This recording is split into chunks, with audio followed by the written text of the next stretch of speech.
The appointments are lined up. You waiting for somebody in there? Got an appointment. And it's not about what you want to hear, but what you need to hear. It's not personal. It's strictly business. It's time you and me had a private talk, Winger. Step into my office. It's Step Into My Office with Michael Lombardi. Mr. Lombardi, we'll see you now. Former NFL executive Michael Lombardi had to have a lot of these talks over the years with folks, Michael. So in steps to the office today, Patrick Mahomes, as the Chiefs offense failed to score over 20 points for the fifth time this season. A potential game-winning play ends up getting taken off the board from a Kadarius Toney pre-play offsides penalty. Mahomes is in the post-game, big mad at everybody, says for it to end another game where we're talking about the refs, it's just not what we want in the NFL. But his reaction post-game in the press conferences, on the field, felt like things were boiling over more than just that play. What does Mahomes need to hear after all of his frustrations against the Bills? Look, we know NFL officiating is subjective at best, Patrick. I mean, we know that. You know that. You've gotten a lot of calls in your career. In fact, I had someone tell me that there's always a flag that'll come down at the right time to help the Chiefs out. I don't believe it. I worked for the Raiders for 10 years. I saw a lot of calls go against us. It's just part of the business. You've accepted it when you entered. The bigger issue is here is you better focus on what you have to do to fix your team. And I think what you have to do as the leader of the team is you've got to kind of craft a narrative around the offense. You're no longer going to be explosive. You're no longer going to be this we can score 40 against anybody. You're going to have to be methodical. Now, you've played great this year. Your receivers haven't, but you have. And that's been the biggest issue. So, to me, this is a perfect time and place to take advantage of setting up who you're going to become over the next 5, 6, 7 weeks. You're going to have to win on the road, which means there are going to have to be more runs. You're going to have to get your offensive line to play better.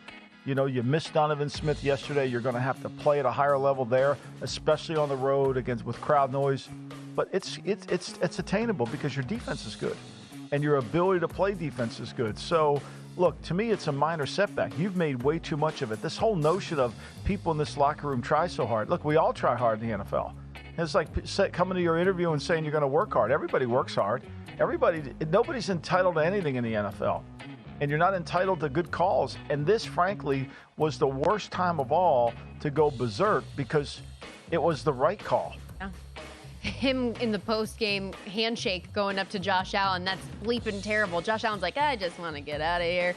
No, great advice, though, to Patrick Mahomes. How about Antonio Pierce, interim head coach for the Las Vegas Raiders? The energy and the coaching pop worked for those initial couple of games. Things are coming back down to earth a little bit here. 0-3 their last 3 games and shut out the first time yesterday since 2002. They lose a game despite that defense only allowing 3 points to the Vikings. How can Pierce rally this team and try to hold things together the final stretch of the season? Because there have been some interesting reports coming out of Raiders camp. Look, I think it's pretty clear, Antonio, that you talk about knowing the rate away, but I don't think you do know what the rate away is. I don't think anybody over there really understands what the rate away is because who's worked for the man that put the rate away in? It's all cliches to everybody, but what's the substance of the cliches? What does it really mean to be the rate away? It means we're going to throw the ball vertically up the field. We're going to dominate the offensive lines. We're going to play physical football. You know, those are things that haven't really happened. And yesterday, I don't know what game you were watching, but the game I was watching, I would have made a quarterback move. Like at some point, you owe it to your players. You can't listen to them because if you keep listening to them, they're going to get you fired. At some point, you've got to be the leader and say, this isn't about emotion. This isn't about we got to play harder or we got to play more focused. This is about we have to make plays in the passing game. And Aiden O'Connell is a wonderful story, and he had a great preseason. But at some point, you're the head coach. You're going off the narrative of who he is, and he's not good enough right now. He might be next year, but he's not good enough right now. That game was winnable if you would have made a quarterback move. That game was winnable if you would have done something to lift your offense up. And yet you continue to go down the same path. I get that you don't have a lot of weapons in terms of the protection against a young quarterback trying to handle the blitz from Brian Flores. But that's on you. I think you should have made a move much sooner. And when you're playing as well as you played defensively, to lose that game 3-0 at home and just be on the fringe one time with the Hunter Renfrow fumble isn't good enough. So I don't know about you, but there's got to be another quarterback somewhere that can play better than what O'Connell did, and that starts with your decision-making. And you've got to be not afraid to challenge the players. I know you got the job because the players love you, but at some point they're going to get you fired. Well, and speaking to that decision-making, Michael, and we'll be quick on this because there's other guys that need to step into the office here, but what did you make of the reports that Tom Pelissero and other insiders, that Tom Coughlin, Marvin Lewis, Adam Gase, like he's brought in all of these people, all of these other voices. True. Like it sends a message that, he's trying to get the job. He's trying to get some help. Look, he was a linebacker coach. What does he need Marvin Lewis in there for? How do you think Pat Graham reacted to that? How do you think the coaches are reacting? To me, then I heard there was a long meeting with Mark Davis afterwards. I watched the game too. I'm rooting for the Raiders to win. I'm rooting for them to win. My son's there. I want him to win. But that game called for a change of quarterback. Kevin O'Connell made it. You didn't. Jake Browning steps into the office next, Michael. After his first game, we're trying to figure out, probably going to be a downhill slope here for the Cincinnati Bengals. Rongo Bongo, these last two games, Jake Browning has been excellent. And in turn, expectations for this team are starting to change a little bit. Now that the Cincinnati's firmly in the playoff hunt here, what does Browning need to hear to lead Cincinnati into the postseason to get over that hump? I think first of all, you've done a remarkable job of being able to take your skill set and apply it. You're very accurate. You've made really good decisions.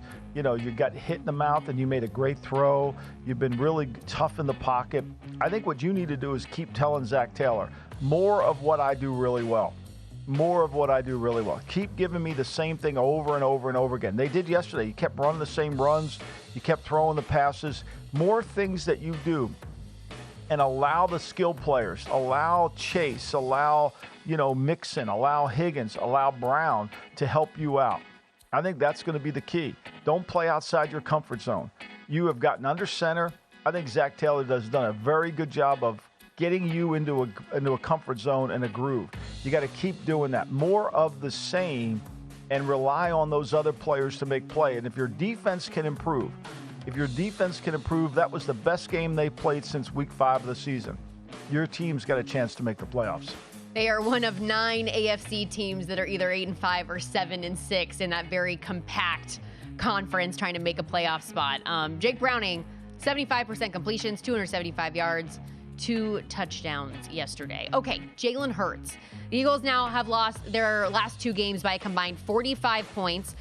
No eventual Super Bowl champion has lost back-to-back games by 15 or more points. The Eagles do still control their destiny when it comes to the NFC East. Still an odds-on favorite to do so. Can be there to earn a number 1 seed. It's all still up for grabs potentially. What does Hurts need to hear right now after these last couple losses? Well, I think we need to get back to who we are, right? I know the offensive line isn't the same as it was last year. I mean, you get more push inside than you did last year.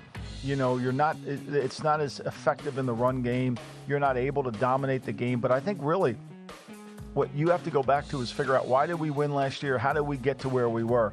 Last year, you were so effective in getting the ball in the end zone early and playing from in front. And I think that's what you really need to do. You need to be able to kind of have a sense of urgency. We got to start faster.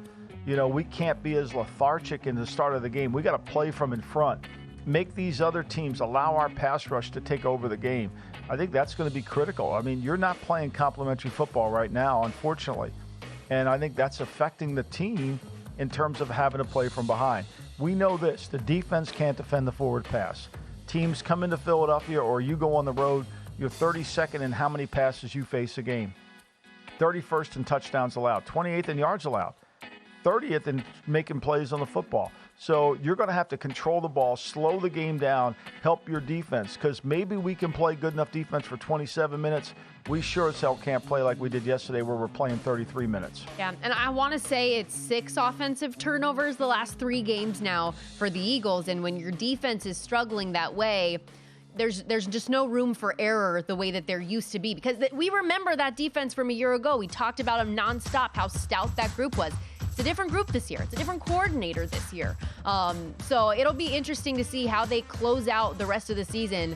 These last 2 games have been what's the word I'm looking for? Like all of their problems have been amplified, whereas they were covered up by all of the wins earlier in the season. Go to VSiN.com/subscribe to become a VSiN Pro subscriber today.